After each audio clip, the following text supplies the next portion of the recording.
Hello. हाँ जी, तो शुरुआत करते हैं सीधा। मिशन 350 क्या है? मिशन 350 आप सबको पता है यार, 350 मार्क्स की बातें कवर होगी यहाँ पे। कितने में से? 600 मार्क्स में से 600 मार्क्स जो जीएस के हैं। क्या किया जाएगा? डेली न्यूज़पेपर पढ़ के जो भी करंट से एसोसिएटेड टॉपिक है उनका स्टैटिक भी सब्सटेंशिएट करके आपको प्रेजेंट कर दिया जाएगा। उसके बाद में आंसर राइटिंग होती है उसी लेक्चर पे।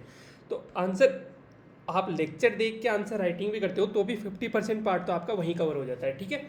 और आप साथ में साथ नोट करते जाओ कॉपीज में, तो आपके अच्छे से नोट्स भी बनते जाएंगे। चलो चलो चलो सीधा चलते हैं। News one what's useful. News one में क्या है? ओहो मोदी जी, भाई साहब प्रणाम मोदी जी। और कमल खिल गया। तो भाई साहब ये क्यों आप भक्त बने हुए हो? बीजेपी के बारे में क्या कहना चाहते हो? ये तो सिलेबस का पार्ट है नहीं। बिल्कुल, बीजेपी या कांग्रेस कोई भी सिलेबस का पार्ट नहीं है। बट एक्चुअली हुआ क्या, अभी 9 साल पूरे हो गए मोदी जी को, ठीक है। अगले साल मई में चुनाव आ जाएंगे ना, तो 9 साल पूरे हो गए मोदी जी को। तो मोदी जी ने अपनी उपलब्धियां गिनाने के लिए, बीजेपी की उपलब्धियां गिनाने के लिए न्यूज़पेपर में एड वगैरह दिए थे, काफ़ी सारे आर्टिकल आए थे, राजस्थान पत्रिका में भी आए, इंडियन एक्सप्रेस में भी आए। अब now as a civil servant हमें क्या करना है? चाहे हम मेंस की तैयारी कर रहे हो, चाहे इंटरव्यू की कर रहे हो, हमें क्या करना है? हमें तो भाई साहब वो जो डेटा है, वो फैक्ट्स है, वो निकाल लेने, ताकि अपने एग्जाम में हम काम ले सकें। As a civil servant we have to be neutral, ठीक है। पॉलिटिकली न्यूट्रल होना ही पड़ेगा अपने को, इम्पार्शियल होना ही पड़ेगा, ठीक है। इफेक्टिवली यदि हमें पॉलिसीज़ को इम्प्लीमेंट करना है तो अब वो आइडियल बातें हैं, ये मान लिया, चलो ठीक है, थोड़ी बहुत पार्टिजनशिप होती है, चलती है, लेकिन अभी वो अपना मुद्दा नहीं है। अपने को तो कांग्रेस गवर्नमेंट अपने अचीवमेंट गिनाएगी तो उसमें से अपनी स्कीम्स के डेटा वगैरह निकाल लेने, बीजेपी गिनाएगी तो अपने को निकालना है। अपने को क्या बनना है? बनिए, हमें को स्वार्थी बनना है। यार ये लोग स्वार्थी बन सकते हैं, हम क्यों नहीं बन सकते? ठीक है। और जब बन जाएंगे तो जो पार्टी पॉलिटिक्स जो पावर में होगी पार्टी, ठीक है, उसकी हम उसके जो भी पॉलिसी इम्प्लीमेंटेशन का काम हम पूरी ईमानदारी से करेंगे। हमें फ़र्क ही नहीं पड़ता कि कौन चला रहा है उधर। हमें तो जो काम दिया गया उसको हम पूरी शिद्दत से करेंगे, क्योंकि अल्टीमेटली बेनिफिशरी तो लोग ही है, लोगों ने चुन के भेजा है उनको, तो बेनिफिशरी लोग हैं, तो उनके तक हम अपनी उनकी योजनाएं पहुंचाएंगे, ठीक है। तो ये इस तरीके से आइए, ये डेटा सब कवर कर लिया है मैंने, आगे इनको पढ़ने की जरूरत नहीं है आपको। ये जैसे आर्टिकल भर के आया पूरा, several leads and few message, Modi ji के 9 साल के आर्टिकल आए, 2-3 आर्टिकल का मैंने सार लिया है, यहाँ पे तो 2 ही डाले, ठीक है। अब ये काम क्या आएंगे पहले तो ये बताओ। ये डेटा हो गया, सब कुछ हो गया, मैं बताता हूँ आपको काम क्या आएंगे, ठीक है। सबसे जो बड़ी दिक्कत होती है एस्पिरेंट्स की, अभी कल भी मेरे पास 2-3 मैसेजेज आए कि सर जब हम टेस्ट सीरीज में आंसर लिखने बैठते हैं, ठीक है, तो होता क्या है, आंसर तो हम बहुत अच्छा लिखना चाहते हैं, लेकिन at the end of the paper we realize that हमने जेनरिक आंसर लिखे हैं, हमने बहुत नॉर्मल आंसर लिखे हैं, जो हम तैयारी नहीं करके आते तो भी लिख देते हैं, या फिर वो बहुत नॉर्मल आंसर है कि हाँ 7 पॉइंट प्रोग्राम में तो 7 पॉइंट लिख दिए बस, है ना। वो हमें खुद को फील होता है कि यार वो दम नहीं है आंसर्स में, जो बाकी लोग या टॉपर लिख रहे हैं वो दम पता है कैसे आता है? वो ऐसे ही आता है यार, एक स्लाइड में, हाँ, वो दम ऐसे ही आता है कि जब आप क्वेश्चन पढ़ते हो, यदि आपके सबकॉन्शियस माइंड में, रिमेंबर क्या बोल रहा हूँ, सबकॉन्शियस माइंड में डेटा फैक्ट वगैरह नहीं पड़े तो जेनरिक ही आंसर होगा। अब भाई साहब ये सबकॉन्शियस माइंड का क्या गेम है, उसमें कैसे डेटा फीड करवाएं?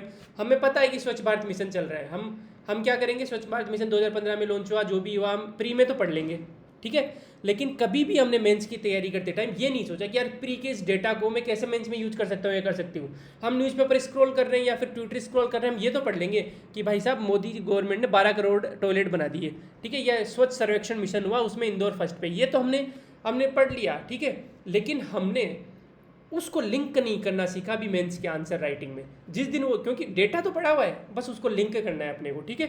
और डेटा भी होना चाहिए, बहुत बार डेटा भी नहीं पड़ा होता, तो डेटा भी होना चाहिए। और अब सर हजारों लाखों डेटा है, क्या पता कौन सा क्वेश्चन आएगा, कैसे हम इतने इतने डेटा थोड़ा याद करने बैठेंगे? नहीं करने इतने डेटा, कुछ नहीं, सिलेबस के पॉइंट्स पर डेटा लिखेंगे। फॉर एग्जाम्पल आपके सिलेबस में इंफ्रास्ट्रक्चर है, अब आप पॉज करो एक बार इस वीडियो को और सोचो कि इंफ्रास्ट्रक्चर पे कितने डेटा याद है भाई साहब, आपको बताना भी एक भी दिमाग में नहीं आएगा। इंफ्रास्ट्रक्चर इंडस्ट्री पे जरूर आ जाएगा कि चलो उसका जीडीपी में कितना कंट्रीब्यूशन है, लगभग 26% या जो भी है ना, वो याद आ जाएगा, लेकिन इंफ्रास्ट्रक्चर पे कोई फिक्स डेटा याद नहीं आएगा। लेकिन यदि आप कॉन्शियसली अपने नोट्स में इंफ्रास्ट्रक्चर पे 1-2 डेटा लिख दोगे, उनको बार बार रिवाइज करोगे, तो फिर जैसे ही इंफ्रास्ट्रक्चर का क्वेश्चन आएगा आपको डेटा माइंड में आएगा ही आएगा। तो करना क्या है, ये 350 टॉपिक है, हर पे 1 या 2 डेटा लिखा अपन ने, 2 या 3 डेटा लिखा तो भी 700 1000 डेटा मान लो यार, 1000 डेटा तो याद हो जाते हैं, ठीक है। अपने पास 6-7 महीने हैं, ठीक है। दिन में एक डेटा भी आप याद करोगे ढंग से तो भी हो जाएंगे। और एक डेटा थोड़ा याद करना होता है, दिन में 5-10 याद करने होते हैं, जब हम स्क्रॉल करते हैं तो फिर वो बार बार रिवीजन रिवीजन तो कुछ नहीं यार, 1 महीने का काम है, सिंपल सी बात है। सिर्फ सॉरी डेटा, अरे यार सॉरी, डेट, एक तो मुझे थोड़ा बोरिंग सा फील होता है जब आप सामने नहीं होते हो, मैं रिकॉर्डिंग कर रहा होता हूँ, तो ऐसा लगता है कि मैं बस अपने कंप्यूटर को पढ़ा रहा हूँ। कोई बात नहीं, लेकिन ठीक है। अब एक बात बताओ, आप डेटा का मतलब सिर्फ यही थोड़ा होता है कि गणित के नंबर हो, नहीं, डेटा का मतलब तो कोई कमिटी भी होती है, कोई कोर्ट भी, मतलब फैक्ट का मतलब, ठीक है, फैक्ट का मतलब कोई कोर्ट भी होता है, कोई कमिटी भी हो गई, कुछ भी हो सकता है, कोई ऑर्गेनाइजेशन याद आ गई जिसने कुछ कहा हो, तो वो सब भी फैक्ट में आते हैं, वही आपके आंसर को जेनेरिक से अच्छा बनाते हैं। अब फालतू का ज्ञान बहुत हो गया, हालांकि फालतू का नहीं था, बहुत इंपॉर्टेंट ज्ञान था ये, 50-70% लोग मिस कर देते हैं और फिर वो रैंक नहीं आ पाती मेहनत के बिना भी, ठीक है। फॉर एग्जाम्पल यहाँ पे देखो, what are the key measures pertaining to industry, 10 marker का क्वेश्चन था। भारत में आत्मनिर्भर अभियान के अंतर्गत उद्योग और आधारभूत संरचना से संबंधित प्रमुख उपाय क्या है। अब आप इंट्रो लिखने बैठ रहे हो, अब मैंने इंट्रो लिखने के तरीके बता दिए 5-7। वन ऑफ द इंट्रो लिखने का तरीका था कि आप डेटा फेंक दो, या फिर एक था डेफिनेशन फेंक दो। अब एक तो आप यार आधारभूत संरचना की परिभाषा लिख के आ रहे हो इंट्रो में, कितना पुअर इंप्रेशन जाएगा। क्या आधारभूत परिभाषा की आधारभूत संरचना मतलब ये पुल हो गए, मजा नहीं आया, वो 8th क्लास का आंसर हो गया। आप एक लिख रहे हो कि ग्रोथ, अभी मैं बताऊंगा, चलो मैं पहले वो कवर करवाता हूँ और फिर इन क्वेश्चंस पे आता हूँ कि किस तरीके से उन डेटा को हम यहाँ पे यूज़ कर सकते हैं, ठीक है। तो और ये न्यूज़पेपर में आए हुए डेटा है, ठीक है। अब चलते हैं सीधा लेक्चर पे, और ये इंटरव्यू में भी काम आएंगे। यदि आप इंटरव्यू एस्पिरेंट हो इसको देख रहे हो तो इंटरव्यू में तो बहुत काम आने वाले हैं ये सब चीज़ें आपके, ठीक है। Let's go through this. तो मोदी जी ने कहा कि भाई नेशनल फूड सिक्योरिटी एक्ट आया था 2013 में, राष्ट्रीय खाद्य सुरक्षा अधिनियम 2013 में, उसके तहत हम 80 करोड़ लोगों को फ्री का राशन बांट रहे हैं। अब इसके अंदर की चीज़ें, मान लो 2 मार्कर क्वेश्चन आते हैं, 5 मार्कर क्वेश्चन आते हैं, तो वो तो स्टैटिक वाला पार्ट हो गया, वो आप अच्छे से कर लेना, कहीं से भी कर लेना, या फिर मैं आगे करवाते रहूँगा जैसे मैं इंटरव्यू से फ्री होता हूँ। इसके अंदर की चीज़ें पता है कि 1 रुपये में गेहूँ मिलता है, 2 रुपये में चावल मिलता है, सॉरी 1 रुपये में कोर्स ग्रेन मिलता है, 2 रुपये में गेहूँ मिलता है, 3 रुपये में चावल मिलता है। 2 तरीके के कार्ड होते हैं, एक सामान्य कार्ड होता है राशन कार्ड, एक होता है अंत्योदय वाला कार्ड होता है। अंत्योदय वाले कार्ड में 35 kg के वो मिलते हैं खाद्यान्न, ठीक है। और इसमें जो राशन कार्ड में होता है पर पर्सन 5 kg मिलता है, ठीक है। इस तरीके की चीज़ें अंदर की चीज़। और इसका जो NFSA का जो मेन एम था, उद्देश्य क्या था कि लगभग 75% तो अपने को ग्रामीण आबादी को कवर करना है और 50% अर्बन पॉपुलेशन को कवर करना है। सब्सिडाइज्ड उनको खाद्यान्न फ्री नहीं दे रहे, सब्सिडाइज्ड पैसे तो ले रहे हैं कुछ कुछ, ठीक है। क्योंकि गांधी जी ने क्या कहा था, food without work is a sin, एक तरीके से। हालांकि वो 7 sin में काउंट नहीं होता, लेकिन खाना आप खा रहे हो बिना काम किए या फिर बिना पे किए हुए तो पाप है एक तरीके से, ठीक है। आलसी बना देता है आदमी को बिना कुछ किए हुए, ठीक है। अब चलते हैं आगे। दूसरा, 3 करोड़ पक्के हाउस बना दिए भाई, किसमें, प्रधानमंत्री आवास योजना। यहाँ पे डेटा क्या इंपॉर्टेंट था, 80 करोड़, ठीक है। 3 करोड़ पक्के हाउस बना दिए। 2015 में लॉन्च हुई थी प्रधानमंत्री आवास योजना। इसका उद्देश्य क्या था, सभी के लिए आवास 2022 तक, हाउसिंग फॉर ऑल, ठीक है। अब आते हैं स्वच्छ भारत मिशन, आपको सबको पता है लगभग 12 करोड़ टॉयलेट बना दिए, ठीक है। अब कोई 1.96 में लिखे, 1.76 लिखे, 11.76 लिखे, 76, ये सब नहीं करना है, लगभग 12 करोड़ चलेगा। यहाँ पे जल जीवन मिशन में लगभग 12 करोड़, ऐसे याद कर लो कि टॉयलेट होगा तो उसमें पानी तो होगा ही नहीं, तो काम कैसे चलेगा, ठीक है। तो 12 करोड़ टॉयलेट बना दिए, 12 करोड़ ही नल से जल जीवन मिशन में 12 crore tapped water connection has been provided to household of India, ठीक है। यहाँ तक क्लियर। 80, 3, 12, 12 ये याद कर लो, ये अपने नोट्स में लिख लो। कहाँ पे लिखने, रेस्पेक्टिव उसमें, कि कहीं पे इंफ्रास्ट्रक्चर की बात आ रही है तो आपने ये लिख दिए, पीएम आवास योजना का या टॉयलेट कंस्ट्रक्शन वगैरह का, ठीक है। उज्ज्वला गैस योजना में 9.5 करोड़ से ज़्यादा गैस कनेक्शन प्रोवाइड कर दिए गए, ये भी इंपॉर्टेंट है, ठीक है। कैसे काम लेना है, कहाँ काम लेना है, मैं आगे बता दूंगा। मुद्रा योजना में, मुद्रा योजना एक दिन पढ़ाई थी, याद करो। 3 टाइप के लोन होते हैं, शिशु, किशोर और तरुण।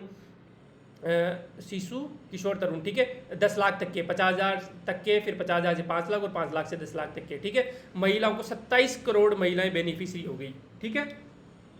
कोई बात नहीं, भूल गए तो यार मैं भी भूल जाता हूँ, वो रिवीजन कर लेना, आ जाएगी यार, ठीक है। पेड मैटरनिटी लीव, मातृत्व अवकाश पहले कितना मिलता था, सिर्फ 12 वीक मिलता था। फिर मैटरनिटी बेनिफिट एक्ट, मतलब मातृत्व लाभ अधिनियम 1961 में अमेंडमेंट किया गया, 2017 में संशोधन किया गया मोदी गवर्नमेंट द्वारा, और उस पेड लीव को, पेड है ध्यान रखना, ठीक है, पैसे मिलते हैं, उस मातृत्व अवकाश को बढ़ा के 26 वीक तक का कर दिया। ओ भाई मौज हो गई।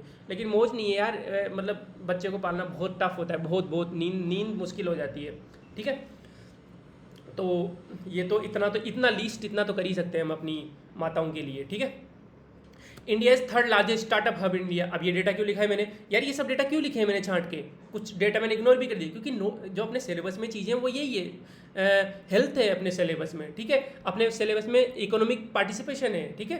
अपने सिलेबस में ये विमेन के बारे में स्पेशली है, ठीक है, ये सब है। और स्टार्टअप्स अपने मैनेजमेंट में स्पेशली मेंशनड है, तो अपने को ये डेटा पता होना चाहिए।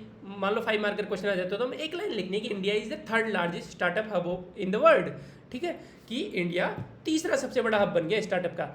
लगभग 97,000 से ज़्यादा स्टार्टअप है। आप लगभग 1 लाख भी लिख दोगे ना तो भी गलत नहीं है। देखो डेटा के साथ प्ले करना सीखो।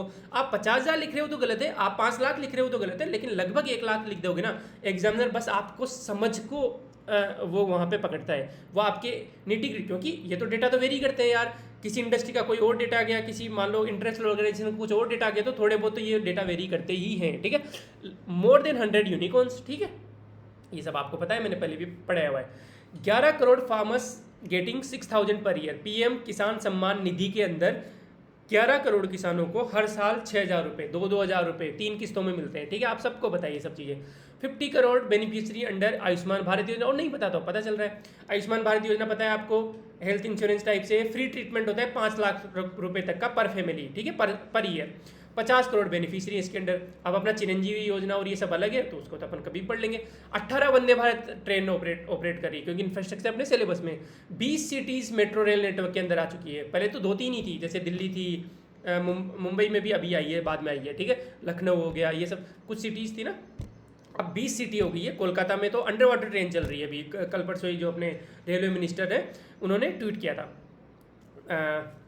जो अश्विनी जी हैं। सॉफ्ट पावर, हमने 100 कंट्रीज़ को वैक्सीन डिलीवर की। हमने यहाँ पे तो 260 करोड़ लोगों को लगाई, जो लगाई, ये बहुत बड़ी बात होती है यार। 260 करोड़ लोगों तक वैक्सीन डिलीवर करना इफ़िशिएंटली, ठीक है, डेटा मैनेज करना सब कुछ, ऐप वगैरह के। यहाँ पे 10,000 लोग एक साथ ऐप पे आ जाते हैं ना कभी, तो ऐप क्रैश हो जाते हैं। तो सोचो कितनी बड़ी मशीनरी लगी होगी उस ऐप पे। वो जो कोविड वाला जो ऐप आया था जिस पर रजिस्ट्रेशन होता था, सब कुछ होता था यार, बड़ी बात होती है। डेटा जब हम देखते हैं सिर्फ तो हमें बड़ी बात नहीं लगती, लेकिन बड़ी बात होती है सब चीज़ें, इफिशिएंटली चीज़ों को मैनेज करना, ठीक है। ये हो गया साहब। इकोनॉमिक रिफॉर्म में क्या क्या किया मोदी जी गवर्नमेंट ने। मोदी गवर्नमेंट के से हमें मतलब नहीं है, इकोनॉमिक रिफॉर्म्स में क्या क्या हुआ हमें इससे मतलब है, ताकि हम कहीं भी यूज कर ले। डायरेक्ट क्वेश्चन आए तो उसमें यूज कर ले, इनडायरेक्ट आए तो हम डेटा यूज कर ले। जेम ट्रिनिटी, ये याद रखना, ट्रिनिटी मतलब 3 चीज़ें इसमें। जेम जनधन, ऐसे आधार, और एम से मोबाइल। जेम ट्रिनिटी ये इकोनॉमिक सर्वे का कीवर्ड है। जनधन कितने 45 करोड़ जनधन अकाउंट खोले गए। पहले गरीबों के पास अकाउंट ही नहीं होते थे यार। अकाउंट तो बेसिक चीज़ है ना। आप कोई भी डीबीटी कर रहे हो, डायरेक्ट बेनिफिट ट्रांसफर कर रहे हो, मान लो नरेगा के ही पैसे आए, जब अकाउंट ही नहीं है तो कहाँ पे ट्रांसफर करोगे आप। और भी कोई सब्सिडी आई आपकी, फर्टिलाइजर सब्सिडी आई, ठीक है, तो आप कहाँ पे ट्रांसफर करोगे। आप यदि केसीसी से पैसे उठा रहे हो, आपके पास अकाउंट ही नहीं तो कितनी दिक्कत आएगी। तो जीरो बैलेंस पे 45 करोड़ खाते खोले गए, ठीक है, बड़ी बात होती है। आधार कार्ड 1.2 बिलियन, लगभग 120 करोड़ आधार कार्ड इश्यू किए गए। टोटल अब तक 120 करोड़ लोगों तक की मोबाइल सिम है, ठीक है। तो ये जनधन आधार जेम ट्रिनिटी आपकी हो गई। जीएसटी लाई गई। अब देखो आप सिर्फ जीएसटी लिख के आओगे एक तो, और आप लिख के आओगे 101 अमेंडमेंट एक्ट, जो 101वां जो संविधान में जो अमेंडमेंट किया गया, संशोधन किया गया, उसके तहत जीएसटी आई। यार कितना अच्छा लगेगा उसको कि यार इसको ये भी पता है। इंसॉल्वेंसी इन बैंक्रप्सी कोड 2016 में, दिवालिया कानून जिसको शॉर्ट में बोलते हैं, भारतीय दिवाला और शोधन अक्षमता कोड, दिवालिया कानून आप शॉर्ट में लिख सकते हो उसको, ठीक है। कॉर्पोरेट टैक्स मतलब निकाय कर, कोई भी ऑर्गेनाइजेशन पर जो टैक्स लगता है उसको 30% से घटा के 22% कर दिया गया। ये क्यों घटाया गया, इससे तो गवर्नमेंट को नुकसान होगा, नहीं मैं बताता हूँ अभी लाफर करो क्या बोलता है, ठीक है। इंक्रीज इन कैपिटल एक्सपेंडिचर, पूंजीगत व्यय में बढ़ोतरी हुई। ये कैसे फायदा है, ये कैसे इकोनॉमिक रिफॉर्म है कि भाई 2 टाइप के व्यय होते हैं, एक राजस्व व्यय होता है, एक पूंजीगत व्यय होता है, मतलब revenue expenditure and capital expenditure. Now in revenue expenditure those things are calculated which are in day to day expenses. Like for example मैं बताता हूँ आपको कि टीचर्स की सैलरी दे दी, डिफेंस वालों की सैलरी दे दी आपने, या फिर गवर्नमेंट ने क्या किया,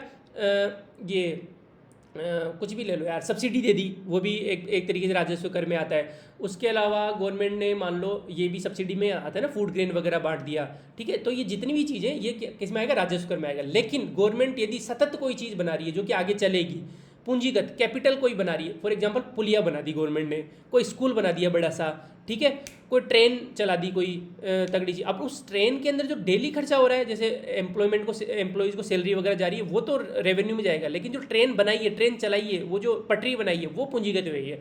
और जब पूंजीगत व्यय जब करती है कोई भी गवर्नमेंट ज़्यादा, तो उसके मैनीफोल्ड इफेक्ट होते हैं, ठीक है, दुगने तिगने चौगुने इफेक्ट होते हैं। वो लोगों को रोजगार देते हैं, उससे चीज़ें आसान होती है। जैसे मान लो किसी पर्टिकुलर प्याज बहुल क्षेत्र से आपने ट्रेन चला के बाकी देश के उससे कनेक्ट कर दिया, तो यहाँ के किसानों को फायदा हो रहा है, कंज्यूमर्स को फायदा हो रहा है, तो मल्टीपल इफेक्ट होते हैं। ईज ऑफ डूइंग बिजनेस होती है उससे, ठीक है, ये भी एक ईज ऑफ डूइंग बिजनेस का ही पार्ट है कॉर्पोरेट टैक्स। अब मैं थोड़ा सा लाफर करवा आपको समझा देता हूँ। क्यों समझा रहा हूँ भाई?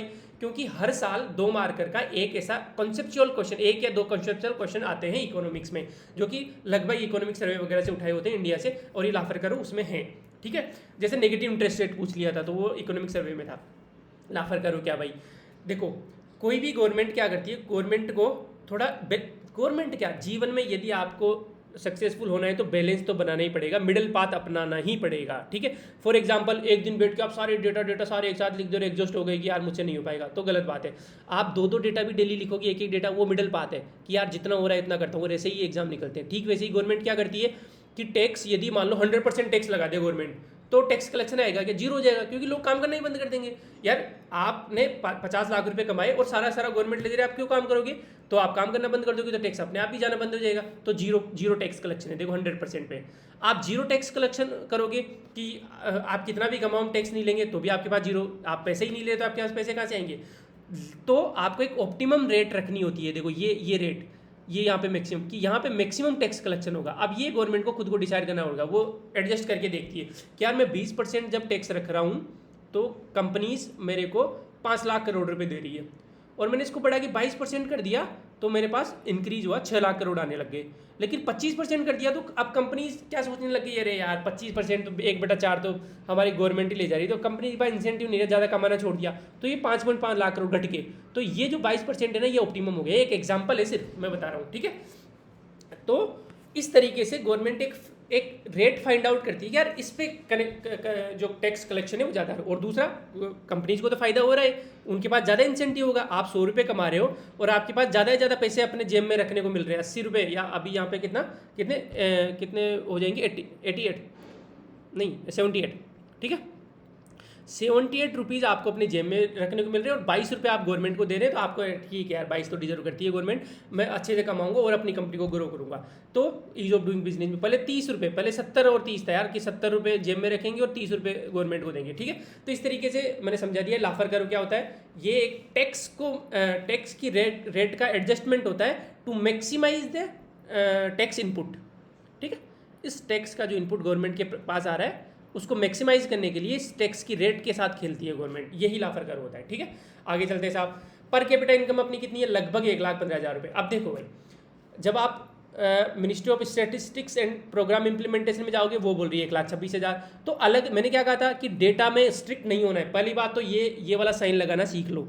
कोई भी डेटा लिखो मेंस एग्जाम में, या तो आप अप्रोक्स लिखो ऐसे, या फिर ये वाला साइन लिख दो कि अप्रोक्स है भाई ये डेटा। आरबीआई बोलता है 1,15,000 रुपये, ये जो ministry of statistics and programme implementation बोलता है, सांख्यिकी मंत्रालय, ये बोलता है 1,26,000 रुपये। IMF कुछ और बोलेगा थोड़ा बहुत, लेकिन आसपास होंगे। तो आप, इसीलिए मैं बोलता हूँ कि डेटा में कभी भी कंफ्यूज मत हो, लगभग अप्रोक्स जो आपको याद भी रह जाए। तो मेरा जैसा आदमी तो क्या करेगा, लगभग मैं अपने नोट्स में क्या लिखूंगा, लगभग 1,20,000 अपनी पर कैपिटा इनकम है, ठीक है। या फिर मैं फिक्स लिखूंगा तो फिर मैं सोर्स भी लिखूंगा उसके साथ कि 1,15,000 है, मुझे याद रह जाएगा, और ये RBI लिख के आऊँगा मैं तो इसके आगे, ठीक है।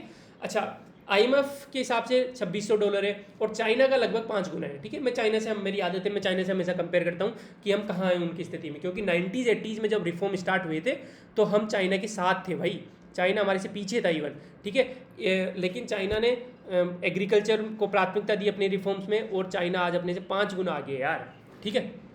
ध्यान रखना, चाइना हमसे आगे नहीं था 90s 80 तक, हमारे साथ ही था। इवन डिकोलाइजेशन वगैरह भी अपने साथ ही होता है, 1952 में होता शायद चाइना का। तो आज़ादी भी लगभग सेम टाइम पे मिली। फिर उसके बाद में आज़ादी के 30 सालों तक भी लगभग अपने साथ ही रहा, लेकिन 1980 के बाद में उन्होंने एग्रीकल्चर पे फोकस किया, और ये फिर मैन्युफैक्चरिंग पे फोकस किया। ये क्या किया इन्होंने, स्टेप बाय स्टेप चले। पहले एग्रीकल्चर को फोकस किया, सिर्फ एग्रीकल्चर पे फोकस करके 6 साल के अंदर इन्होंने अपनी पॉवर्टी को आधा कर दिया था, 50%। यार बहुत बड़ी बात होती है, मैं पता नहीं ये चीज़ें क्यों बता रहा हूँ, ये मुझे याद आ गया अचानक से। फिर मैन्युफैक्चरिंग पे इन्होंने फोकस किया, और पता है आज मैन्युफैक्चरिंग में हब है चाइना इंडिया का, वर्ल्ड का, ठीक है। हम सिर्फ जो यदि एक्सपोर्ट की जीडीपी का हम करें तो ग्लोबल जीडीपी का एक्सपोर्ट में कंट्रीब्यूशन हमारा सिर्फ 1.3% है, जबकि चाइना का 13% है, लगभग अपने से 10 गुना ज़्यादा। इसीलिए तो अरे हम खुद ही खरीदते हैं यार चाइना के टॉयज़ वगैरह, ठीक है। मैं अंदर ज़्यादा डीप में नहीं जाऊँगा, ये सब काम की आपके बातें नहीं है, ठीक है। ये याद रखना, लगभग 1,20,000 आपके पर कैपिटा इनकम है। अनएम्प्लॉयमेंट रेट 45 ये रहा, ये इंपॉर्टेंट नहीं है डेटा यार, है ना, ये 2017-18 का आउटडेटेड डेटा है, ये इंपॉर्टेंट है। लेकिन कभी भी हम अनएम्प्लॉयमेंट वगैरह एक बात आएगी, क्योंकि अनएम्प्लॉयमेंट तो अपने सिलेबस में है, तो उसमें ये है कि 12 million people enter into workforce every year, मतलब एक साल में, मतलब यदि मैं एक महीने का बोलूँ तो 1 मिलियन, 1 मिलियन कितना होता है 10 लाख, मतलब 10 लाख लोग हर महीने अपने वर्कफोर्स में एंटर करते हैं। वर्कफोर्स में एंटर करने का मतलब 16 साल से ऊपर हो जाते हैं, उनको काम की नीड होती है, ठीक है। तो ये तो यार अब इनकी नीड को फुलफिल करने के लिए अपने को रोजगार के अवसर भी उतने ही पैदा करने पड़ेंगे ना। मान लो रोजगार पे कोई क्वेश्चन आ गया 10 मार्केट का, तो हमें पहले नीड तो बतानी पड़ेगी ना। एज ए सिविल सर्वेंट आपको पहले नीड या समस्या तो पता होनी चाहिए, तब आप उसका सोल्यूशन दोगे। तो आप क्या बोलोगे कि यार every year 12 million people enter into workforce, ठीक है। अब इसका हिंदी आप कर लेना, कोई बड़ी बात नहीं है, ठीक है। तो 10% accounts for more than 75% country's wealth, Oxfam की ये रिपोर्ट है। देखो इसमें क्या बोल रहा है कि मान लो अपने पास 100 रुपये है कंट्री के पास, ठीक है। उन 100 रुपये में से 75 रुपये सिर्फ 10 लोग लेके बैठे, टोटल 100 लोग थे मान लो। तो टॉप के जो 10 लोग हैं ना, वैसे तो होना क्या चाहिए, आइडियल वर्ड तो क्या बोलता है कि 100 लोग हैं और 100 रुपये वेल्थ है, तो हर के पास 1 रुपया होना चाहिए। लेकिन ऐसा नहीं है, जो नीचे के 90 है ना, उनके पास तो 25 रुपये ही है, और जो ऊपर के जो 10 है ना, अंबानी, अडानी, टाटा, बिरला, ये सब बड़े बड़े लोग 10%, ठीक है, उनके पास 75 रुपये है। तो इनिक्वलिटी तो है ना, ठीक है। तो इनिक्वलिटी का कभी भी कोई क्वेश्चन आ जाए तो ये डेटा आप दे सकते हो। Top 10% of the people account for 75% of the countries wealth. अब आते हैं एम्प्लॉयमेंट के अंदर भी बहुत सारे एम्प्लॉयमेंट होते हैं, फॉर्मल और इनफॉर्मल, ठीक है। इनफॉर्मल सेक्टर कौन सा होता है आपको पता है यार, इसकी हिंदी कर लेना, मैं हिंदी करना भूल गया, सॉरी, इसका इस पेज का मैं हिंदी करना भूल गया, बाकी मैंने किया है, देखो ये पूंजीगत व्यय वगैरह सब कुछ किया है, ठीक है, ये दिवालिया कानून वगैरह, ठीक है। इनफॉर्मल सेक्टर देखो, फॉर्मल सेक्टर, इनफॉर्मल सेक्टर कौन होता है, एक तो सेल्फ एम्प्लॉयड लोग होते हैं जो ठेला लगाते हैं सब्जी का वगैरह का, ठीक है। कोई फैक्ट्री में काम कर रहा है लेकिन उसका कोई कॉन्ट्रैक्ट वगैरह नहीं है, वो भी इनफॉर्मल सेक्टर में हो गया, ठीक है। कोई सेल्फ जॉब कर रहा है अपना कहीं भी, मतलब अपने अपने हिसाब से ही कर रहा है, कहीं रजिस्टर्ड वगैरह नहीं, वो इनफॉर्मल सेक्टर में हो गया। तो लगभग 90% से ज़्यादा जो अपनी वर्कफोर्स है वो इनफॉर्मल है, ठीक है। इसको फॉर्मलाइज करने की आवश्यकता है, पूरी को नहीं लेकिन जितना हो सके उतना। स्किल्ड वर्कफोर्स तभी तैयार होगी जब वो थोड़ा फॉर्मलाइजेशन की तरफ जाएगी। और इनफॉर्मल सेक्टर के नुकसान क्या होते हैं यार, उनके पास कोई सोशल सिक्योरिटी नहीं होती यार। कल को ठेले वाला बीमार हो जाए, उसका तो कोई EPFO अकाउंट नहीं है, कुछ नहीं है उसका, तो उसको तो कोई पेंशन नहीं मिलेगी। आगे चलते हैं। Labour force participation rate of women is approximately 30%। मतलब लेबर फोर्स पार्टिसिपेशन रेट क्या होता है, मैं बताता हूँ आपको, सिंपल सा फॉर्मूला होता है, वो आपके काम नहीं आएगा, मैं आपको समझाने के लिए बता रहा हूँ कि टोटल महिलाएं जो काम कर सकती है, टोटल महिलाएं जो काम कर सकती है, और जितनी महिला काम कर रही है, जो कर रही है इंटू 100, वो 30% से भी कम है। मतलब मान लो 100 महिलाएं काम कर सकती है, उनमें से 70 थाली बेटी है। थाली बेटी है का मतलब उनको काम नहीं करने दिया जा रहा है, या फिर उनके पास अपॉर्चुनिटीज़ नहीं है, काम नहीं करने दिया जा रहा का मतलब ऐसा नहीं होता कि आप उनको तालीम बंद करके रख रहे हो। यदि उनके पास एडिक्वेट अपॉर्चुनिटी नहीं है, यदि सोशल जो पैरामीटर्स या सोशल एनवायरनमेंट में बोलूँगा, है ना, सामाजिक जो परिवेश है वो ऐसा नहीं है कि उनको काम करने को प्रोत्साहित किया जाए, तो वो काम नहीं करेगी, है ना। यदि उनके हिसाब से उनके पास स्किल डेवलपमेंट नहीं है, उनको यदि पढ़ाई नहीं करवाई गई है, उनका लिटरेसी रेट भी तो कम है, तो वो काम नहीं करेगी ऑफकोर्स। तो 100 में से सिर्फ 30 महिलाएं ही काम कर रही है, बात 30 से भी कम कर रही है, ठीक है। तो ये डेटा भी पता होना चाहिए अपने को, क्योंकि क्वेश्चन आते हैं इससे भी, और मैं बताऊंगा आगे भी। ग्रोस फिक्स्ड कैपिटल फॉर्मेशन, ये इंफ्रास्ट्रक्चर पे एक डेटा है। ग्रोस फिक्स्ड कैपिटल फॉर्मेशन, सकल स्थायी पूंजी निर्माण। अब आप बोलोगे यार इतने बड़े बड़े डेटा और इतने कॉम्प्लेक्स डेटा थोड़े याद होंगे यार। इंफ्रास्ट्रक्चर अपने सिलेबस में, और सिर्फ एक डेटा याद करना है इंफ्रास्ट्रक्चर पे। अब जैसे मेरी कॉपी में क्या हुआ, 3-4 डेटा लिखे हुए हैं, और वो 3-4 डेटा मैं जब भी रिवाइज करता हूँ, वैसे तो भूल जाता हूँ, लेकिन एग्जाम से जस्ट पहले रिवाइज करके जाता हूँ तो मैं यूज़ कर लेता हूँ उसको। क्योंकि जैसे मैंने एक लिखा हुआ है कि मोर देन 1500 डिस्ट्रिक्ट, मतलब टोटल तो 700-800 डिस्ट्रिक्ट है ना अपने इंडिया में, 500 से ऊपर डिस्ट्रिक्ट डिप्राइव्ड है इंफ्रास्ट्रक्चर से, जो मतलब जो एडिक्वेट इंफ्रास्ट्रक्चर से। एक डेटा ये है, ठीक है, मान लिया इंडिया $1 बिलियन पर डे का इंफ्रास्ट्रक्चर डिफिसिट क्रिएट कर रहा है। मतलब इसका मतलब क्या हुआ, ये मैंने लिखा हुआ है, ये आपके काम का नहीं है, मैं तो बता रहा हूँ आपको, एक डेटा इंपॉर्टेंट होगा। 1 बिलियन पर डॉलर इंफ्रास्ट्रक्चर डिफिसिट का मतलब क्या हुआ कि भाई जितना खर्च करना चाहिए अपने को रोड बनाने में, स्कूलें बनाने में, हॉस्पिटल बनाने में, अपने को जो भी और भी इंफ्रास्ट्रक्चर बहुत सारी चीज़ें आती है, रेलवे में, पोर्ट्स में, ये क्या नाम है, एयरपोर्ट निर्माण में, इनमें जितना करना चाहिए था उससे $1 बिलियन पर डे कम कर रहे हैं हम, ठीक है। हर दिन हम $1 बिलियन पीछे छूटते जा रहे हैं। ये एक डेटा था, ठीक है, कोई बात नहीं। आप तो सकल स्थायी पूंजी निर्माण याद कर लेना, as a percentage of GDP less than 30% है। अपने का जो टारगेट हो 36% या उससे ऊपर का है, ठीक है। ये क्या होता है, इस चीज़ किस चिड़िया का नाम है, जीएफसीएफ। हालांकि वो कुछ नहीं पूछेगा, आप सिर्फ GFCF gross fix capital formation है, सकल स्थायी पूंजी निर्माण लिख के आ जाओ तो भी चलेगा, लेकिन पता होना चाहिए यार, हम यहाँ रटने थोड़ा है। देखो कुछ नहीं है, निजी क्षेत्र और सरकारी क्षेत्र दोनों मिला के अपनी टोटल पूंजी का कितना स्थायी पूंजी निर्माण में कंट्रीब्यूट कर रहे हैं। मान लो आपके पास 100 रुपये, ठीक है। अब उन 100 रुपये में आप कितना, तो आपने घर बनाने में 60 रुपये, तो घर बनाने में तो आपने फिक्स कैपिटल फॉर्मेशन किए तो चलेगा, ये बिल्कुल चलेगा, ठीक है। उसमें से आपने 20 रुपये आपने अपने स्कूल बनाया आपने अपने गांव में, चलेगा, ठीक है। और आपने 20 रुपये क्या किए, अपनी गर्लफ्रेंड को या अपने बॉयफ्रेंड को डिनर डेट पे ले गए, ठीक है। ऐसे रैंडम है ये फिगर, ज़्यादा ध्यान मत देना, ठीक है। डिनर डेट पे ले गए, क्या ये फिक्स्ड कैपिटल फॉर्मेशन हुआ? नहीं भाई, गर्लफ्रेंड बॉयफ्रेंड फिक्स थोड़ा ना होते हैं। प्यार चाइना का माल है, क्या बोलते हैं वो एक गाना है मिकी वायरस मूवी का, चले तो चांद तक वरना ये शाम तक। तो ये मजाक वाली बात है, कहने का मतलब ये, जब आप कोई डिनर करते हो, जो कोई भी आप सर्विस प्रोवाइड करते हो, सर्विस लेते हो किसी से, उसमें जो खर्चा हो रहा है, ठीक है, वो फिक्स्ड कैपिटल फॉर्मेशन नहीं हो। उसमें कौन सा इंफ्रास्ट्रक्चर क्रिएट हुआ आपके खर्च करने में? आप कपड़े खरीद रहे हो, इन सब मूवी देख रहे हो, इन सब में कुछ नहीं हुआ ना, ये काउंट नहीं होगा। तो अपना आपने 100 में से 80 रुपये का तो स्थायी पूंजी निर्माण में कंट्रीब्यूट किया, और 100 टोटल थे अपने, तो आपका जीएफसीएफ आ जाएगा 80।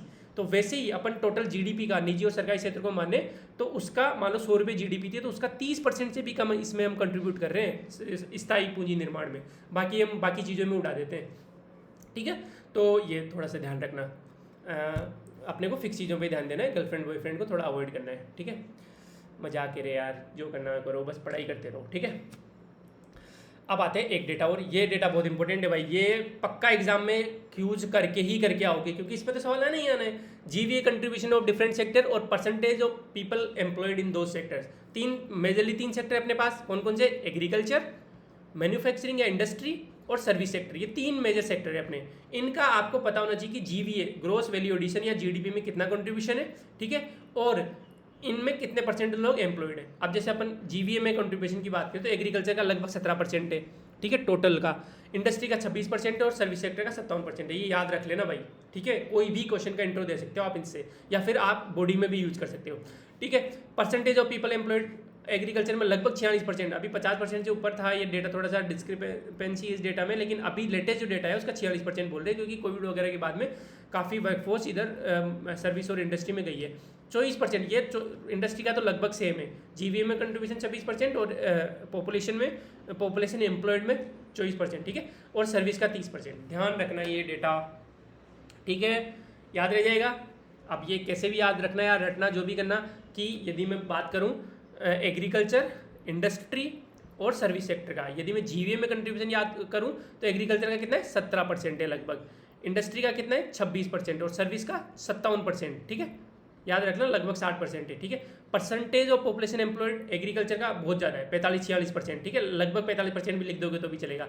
इंडस्ट्री का लगभग सेम होता है, लगभग 25% हो गया, ठीक है, लगभग चलेगा, लगभग चलेगा। और ये 57 है तो ये 30%, वो बचेगा जो वो ये हो जाएगा, ठीक, 45, 25, 30 ऐसे याद कर लो, ठीक है। आगे चलते हैं भाई।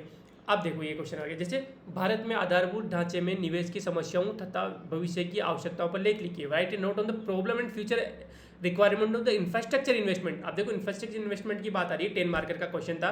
प्रॉब्लम पे अपन एक हेडिंग बना लेंगे, प्रॉब्लम में 5-7 पॉइंट लिख दिया, मान लो इंफ्रास्ट्रक्चर फ्यूचर रिक्वायरमेंट पे हेडिंग बना के 5-7 पॉइंट लिख दिया, 15-20 पॉइंट हो गए अपने पास। इंट्रो देंगे हम तो क्या देंगे? इंफ्रास्ट्रक्चर डेफिनेशन थोड़ा ना देंगे, अच्छा नहीं लगेगा। अपन क्या बोलेंगे कि देखो प्रॉब्लम में पहले तो हमारे पास जो इंफ्रास्ट्रक्चर है वही सबसे कम है, तो हमने एक बढ़िया सा छोटा सा इंट्रो लिख दिया कि India is a infrastructure deficit country as suggested by the GFCF data which is less than 30% of the percentage of the GDP. Gross fixed capital formation है। अब इकोनॉमिक्स का प्रोफेसर जांचेगा, वो जब पढ़ेगा आपकी कॉपी में कि आपको यार सकल स्थायी पूंजी निर्माण का कॉन्सेप्ट पता है, तो वो खुश हो जाएगा, आपका इंट्रो से ही उसका दिल बाग बाग हो जाएगा, आपकी बॉडी को इंटरेस्ट लेके पड़ेगा।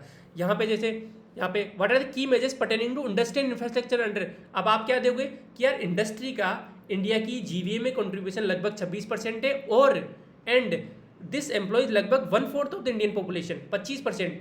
अब हम क्या बोल रहे हैं कि हमने वेटेज दे दिया इसका कि आप की मेजर्स बोल रहे हो कि आत्मनिर्भर भारत में की मेजर्स क्या क्या लिए गए, वो मेजर क्यों लेने पड़े? क्योंकि वो इंपॉर्टेंट है इंडस्ट्री, लगभग 1/4 लोगों को एम्प्लॉय कर रही है और 26% जीडीपी में कंट्रीब्यूशन है, इसलिए इंपॉर्टेंट है इंडस्ट्रियल इंफ्रास्ट्रक्चर। तो आपने इंट्रो बहुत शानदार दे दिया। जैसे फॉर एग्जाम्पल ये राइट विजन एंड की objective of the Rajasthan solar energy policy 2019। अब सीधा पूछा है, मान लो 5 मार्कर क्वेश्चन या 10 मार्कर जो भी है, विजन और की ऑब्जेक्टिव पूछा है राजस्थान सोलर एनर्जी पॉलिसी का। आप इंट्रो ये दे रहे हो, मान लो कि Rajasthan became the first Indian state to launch solar energy policy 2019 to tap its 142 gigawatt solar energy potential. कितना अच्छा लग गया है कि हमने क्यों सोलर एनर्जी पॉलिसी 2019 लॉन्च की, क्योंकि हमें पता है कि हमारी पोटेंशियल अभी तो हम लगभग 20 गीगावाट पे ही है, सोलर एनर्जी इससे भी कम है, 19 गीगावाट के आसपास है, लेकिन हमारा पोटेंशियल 142 गीगावाट है, यहाँ तक पहुँच सकते हैं हम। तो उसको टैप करना है तो हमें कोई पॉलिसी तो लानी पड़ेगी ना। तो आपने सीधे सीधे पहले रिक्वायरमेंट बता दी। इसको आप हिस्टोरिक कॉन्टिन्यूम बोल सकते हो या फिर डेटा वगैरह बोल सकते हो। इस तरीके से जब आप डेटा वगैरह कोई फैक्ट ऑर्गेनाइजेशन एग्जाम्पल कोट्स ये सब यूज करते हो तो आपका आंसर बाकी आंसर से बेहतर अलग दिखता है, और वही करना है अपने को। धीरे धीरे ये सब डेटा आपके दिमाग में फीड हो जाएंगे, आई गारंटी यू। भूलोगे आप, भूलोगे, पक्का भूलोगे। अभी मुझे कोई रैंडम आके डेटा पूछेगा, मुझे भी याद नहीं आएगा, लेकिन मैं ये गारंटी दे सकता हूँ कि आप 5-6 बार रिवाइज करोगे। फिर आपको क्या करना है, एग्जाम से पहले एक छोटी वो जो कॉपी होगी आपकी 350 वाली, उसको बस सरसरी आंखों से निकालना है, अपने आप डेटा याद आने लग जाएगा। वो एक बार पढ़ोगे उसी में याद हो जाएगा, क्योंकि आपने बहुत बार पहले पढ़ चुका है। अब ये तो हो गया साहब करंट वाली चीज़। थोड़ा सा इन्फ्लेशन का स्टैटिक पार्ट देख लेते हैं अपन, क्योंकि मैंने आपसे वादा किया था कि मैं स्टैटिक भी धीरे धीरे कवर कराता रहूँगा। इन्फ्लेशन के कारण क्या है, इन्फ्लेशन के कोज क्या है इन्फ्लेशन के। एक मिनट यार, मैं इसको चार्ज लगा देता हूँ, नहीं तो ये शट डाउन हो जाएगा। ठीक है, मज़ा आ रहा है ना पढ़ने में, आना चाहिए यार, कोई बड़ी बात नहीं है, ये सब कर लेंगे अपन मिलके। कोज ऑफ इन्फ्लेशन, ठीक है। कारण क्या है भाई साहब इस इन्फ्लेशन मुद्रास्फीति के? कुछ एक्सटर्नल कारण होते हैं, बाहरी कारक होते हैं, और इंटरनल आंतरिक कारक होते हैं। अब ये देखो 1 2 3 4 5 6 7 8 9 10 कारण हो गए उसमें, बस छोटे छोटे पॉइंट लिखने हैं। अब मैं समझा देता हूँ आपको। ऑयल प्राइसेस, जब ऑयल प्राइसेस बढ़ जाती है, क्योंकि हम ऑयल मोस्टली इंपोर्ट करते हैं, रशिया से हो गया या मिडिल ईस्ट से हो गया। जब मैं एक छोटा सा डेटा देता हूँ, मेरे नोट्स में लिखा हुआ था, अभी मैं जब रिसर्च कर रहा था आपकी इस पीपीटी पे, तो मुझे वो डेटा दिख गया था। मुझे डेटा दिखते याद क्यों हो गया? एक बार में तो याद नहीं होता मुझे, मेरी तो मेमोरी बहुत कमजोर है, लेकिन मैंने 10-15 बार पहले ही पढ़ा है उस डेटा को, जब मैं यूपीसी कर रहा था। तो जब $10 पर बैरल क्या होते हैं वो, बड़े बड़े सिलेंडर टाइप से होते हैं, वो ढोल होते हैं, उनमें ही आता है तेल। $10 पर बैरल यदि क्रूड ऑयल की प्राइस बढ़ जाती है तो लगभग 0.5%, ठीक है, वैसे तो 49 बेसिस पॉइंट है, मतलब 0.49 है, लेकिन मैं तो अप्रोक्स बताऊंगा, 0.5% इन्फ्लेशन बढ़ जाता है बस। अब ये डेटा याद नहीं है तो मत करो याद, कोई दिक्कत नहीं, मैं तो एग्जांपल बता रहा हूँ आपको कि हम ऑयल इंपोर्ट करते हैं, यदि वहाँ से बढ़ गया तो हम फिर यहाँ पे पेट्रोल डीजल वगैरह महंगा हो जाएगा, सारी चीज़ें महंगी हो जाएगी, तो यहाँ पे इन्फ्लेशन बढ़ जाएगा। ठीक है। यूएस फेडरल रेट क्या होती है? जहाँ जैसे यहाँ पे रेपो रेट होती है ना आरबीआई, वैसे ही वहाँ पे यूएसए में भी जो उनकी रेट होती है परसेंटेज वाली, इन्फ्लेशन सॉरी जो रेपो रेट होती है उनकी, उनको फेडरल रेट बोलते हैं, वो बढ़ती है, तो यहाँ पे इन्फ्लेशन में क्या फ़ायदा होगा? देखो भाई सिंपल सा समझा देता हूँ, कॉन्सेप्ट आएगा नहीं लेकिन फिर भी अपने को थोड़ी पता होनी चाहिए। इकोनॉमिक्स इंटरेस्टिंग तभी लगती है, ठीक है, चीज़ें तभी याद रह पाती है। यूएसए ने फेडरल रेट बढ़ा दी, तो यहाँ पे जो भी FII है, फॉरेन इंस्टीट्यूशनल इन्वेस्टर, वो उन्होंने यहाँ पे पैसा लगा रखा है। अब जैसे ही उन्होंने फिर देखो, वैसे यूजुअली क्या होता है, जो डेवलप्ड कंट्रीज़ होती है उनमें जो इंटरेस्ट रेट होती है, ये सब फेडरल रेट बहुत कम होती है, जैसे पॉइंट, ये नेगेटिव में भी होती है बहुत बार, तो मतलब आप पैसा जमा कराओगे तो उल्टा आपसे पैसा उड़ लेंगे वो डेवलप्ड कंट्रीज में, ठीक है। तो 0.5% हो गई, 1% हो गई, इतनी कम होती है। और इंडिया में कितनी होती है आपको पता है? लगभग कभी 4 है, कभी 3.5 है, कभी 5 है, इसी तरीके से चलती है अपना रेपो रेट वगैरह, ठीक है। तो मान लो 4% हो गई, ठीक है, अपन ऐसे ही ले लेते हैं, ठीक है।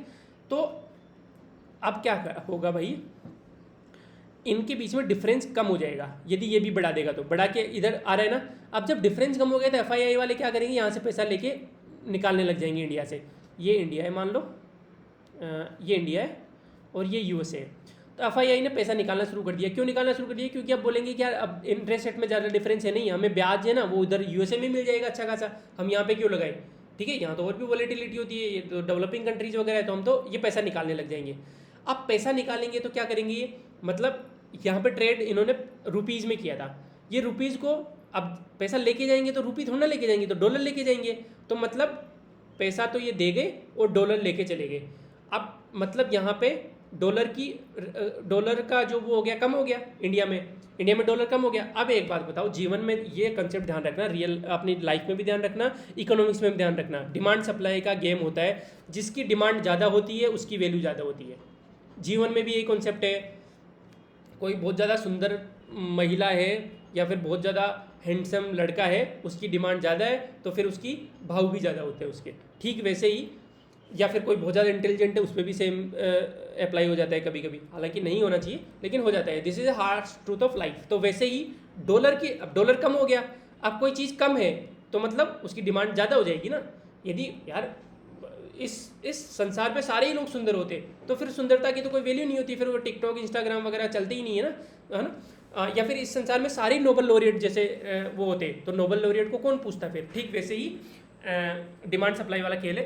डॉलर यहाँ पे कम हो गया तो रूपी डेप्रिशिएट हो गया, रूपी की डॉलर के कंपैरिजन में वैल्यू कम हो गई, और रूपी डेप्रिशिएट होता है तो फिर क्या होता है, देखो वो पैसे छोड़ के गए पहली बात तो। अब जब पैसे इकोनॉमी में एक्सेस हो गए तो इन्फ्लेशन बढ़ जाता है, लोगों के हाथ में पैसे आ गए, FII ने अपने डॉलर निकाल लिए, यहाँ पे पैसे छोड़ गए, तो US फेडरल रेट जब बढ़ती है तो इन्फ्लेशन बढ़ता है, तो फिर उसके बदले में RBI को क्या करना पड़ता है, अपनी रेपो रेट बढ़ानी पड़ती है ताकि इन्फ्लेशन को कंट्रोल कर ले। तो आप सोचो, आप वैसे सोच लो कि US फेडरल रेट जब बढ़ती है तो उस गैप को मेंटेन रखने के लिए RBI को भी रेपो रेट बढ़ानी पड़ती है। गैप का ही तो खेल था कि इन्होंने बढ़ाया तो अपने पास आ गई है, ठीक है। मान लो पहले ये यहाँ थे, एक मिनट सॉरी, नीचे चले जाता हूँ मैं, हाँ पहले ये यहाँ थे, अब ये यहाँ पे आ गए, सॉरी अपन यहाँ थे 4%, मान लो ये 0.1% पे थे। अब US ने अपनी फेडरल रेट बढ़ाई तो ये गैप कम हो गया, तो अपन भी फेडरल रेट बढ़ाएंगे इन्फ्लेशन को कंट्रोल करने के लिए। थोड़ा बहुत समझ में आ गया, नहीं आया तो भी कोई बात नहीं, आपको सिर्फ ये लिख के आना है US फेडरल रेट। रेमिटेंस से जो बाहर से पैसा आता है, जो अपने वाले लोग जो वहाँ काम कर रहे हैं, सुंदर पिचाई साहब वहाँ काम कर रहे हैं, उनके मम्मी पापा तो अजमेर में रहते हैं। अब सुंदर पिचाई साहब अपने मम्मी पापा को पैसा तो भेजेंगे ना, तो वो कहाँ से किस में भेजेंगे, वो तो डॉलर में भेजेंगे वहाँ से, फिर इनके मम्मी पापा उन डॉलर को पैसे में कन्वर्ट करवा के आ जाएंगे यहाँ पे। तो रेमिटेंसेज जब यहाँ भेज रहे तो यहाँ पे पैसा बढ़ रहा है तो इन्फ्लेशन भी बढ़ेगा।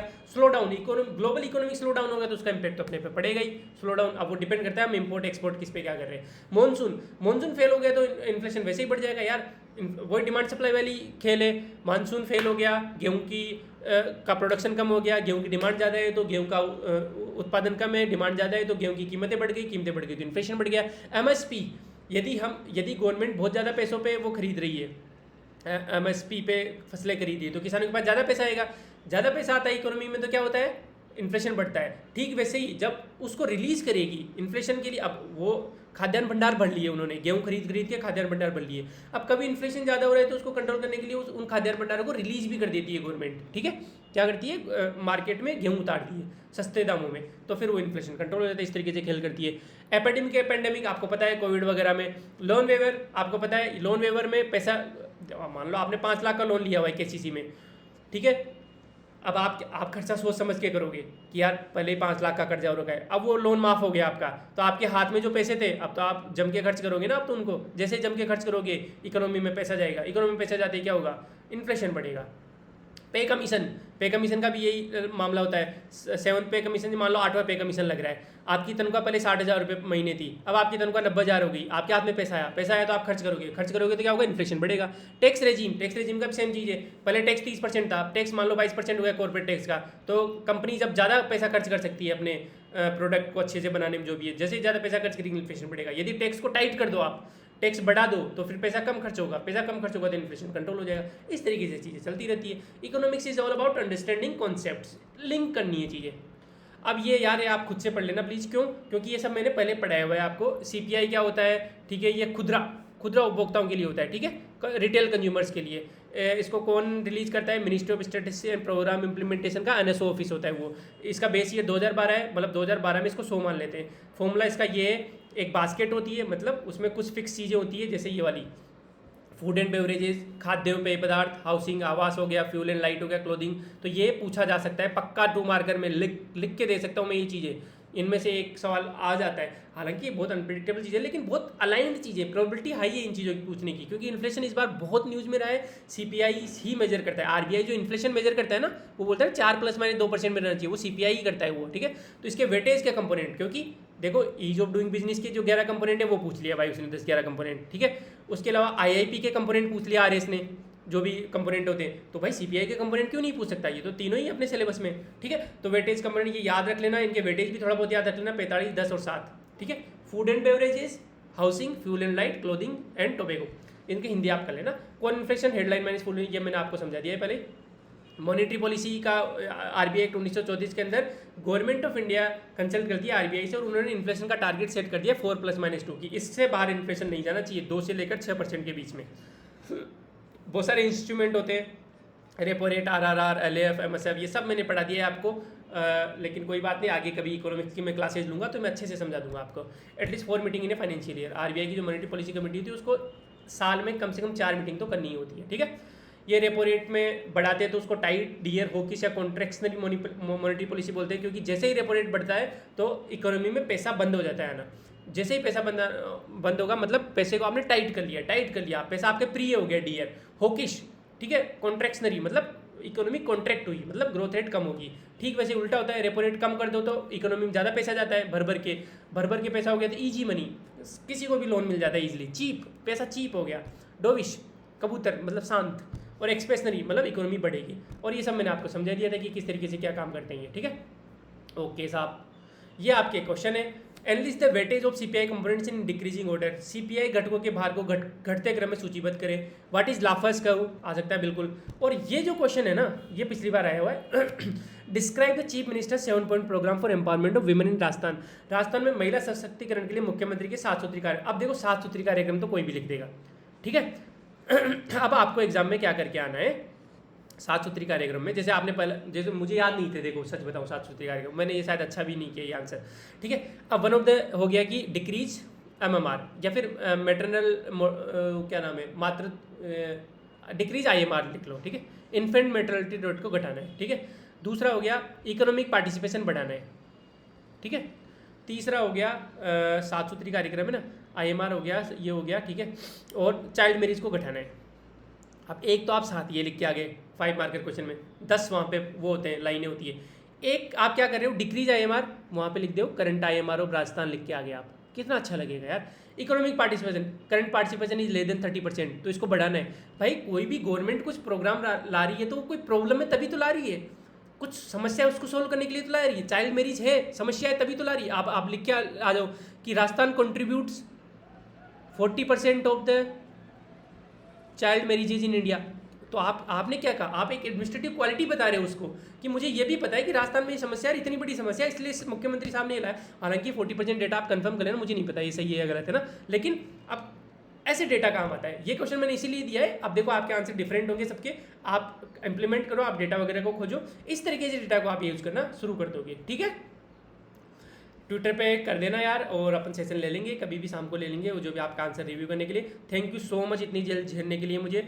ये लेक्चर पसंद आया तो लाइक कर देना, नहीं आया तो डिसलाइक कर देना, कमेंट जरूर कर देना। कमेंट बहुत सारे लोग जानकार है फिर भी कमेंट नहीं करते यार, अच्छा बुरा कुछ भी कमेंट कर दिया करो, कुछ सजेशन ही दे दिया करो, मजाक ही उड़ा लिया करो मेरी, मुझे कुछ भला बुरा ही बोल दिया करो, गालियाँ निकाल दिया करो, कुछ भी कर दिया करो, लेकिन कमेंट कर दिया करो और सब्सक्राइब कर देना यदि नहीं किया हो तो।